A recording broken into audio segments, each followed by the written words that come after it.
So here we have the Hyundai Tucson on an 18 plate. I'm going to start off by showing you inside the boot, and then we'll hop in and run through some controls on the inside of the car from there. As we approach the boot, you will see that we have reversing sensors. This car's also got a full reversing camera as well, which I'll show you when we run through the controls.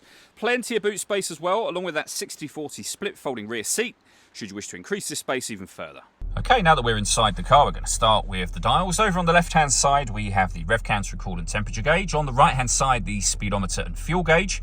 And then in the centre, the main trip computer, which includes the total miles for this car. They are 32,448. Above that, we have a digital readout for the speedometer. You can change information that's displayed there using buttons on the steering wheel. We have various other menus available to us as well. So satellite navigation, your vehicle systems.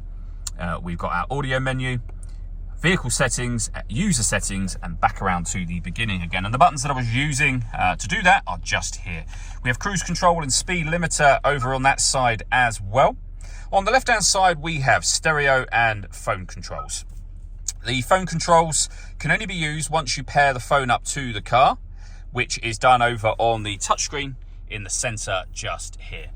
Under the phone heading, and then from there, just follow the instructions on screen. We're going to cancel that for now, of course. When it comes to music in this car, we've got the radio. This car's got DAB, FM and AM radio. If you want to listen to your own music, you'd hit the media tab. It's greyed out at the moment because nothing is connected to the car. You can connect up an auxiliary device, a USB device as well. You can also stream your music wirelessly via Bluetooth audio once you've paired up your phone.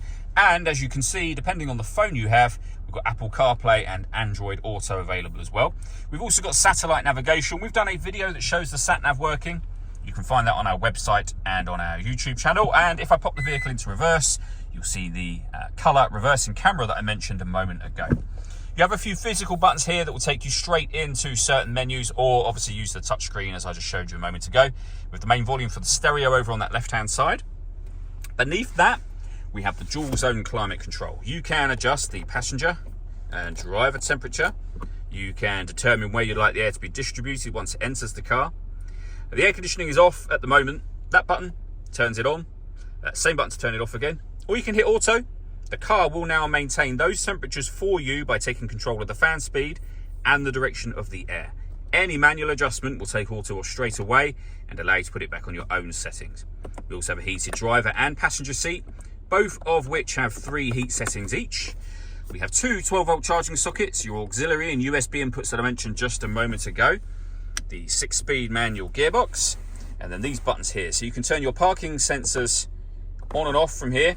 We can turn the downhill brake control on and off, and also change the driving setup of the car. So you're able to put the steering into normal or sport mode.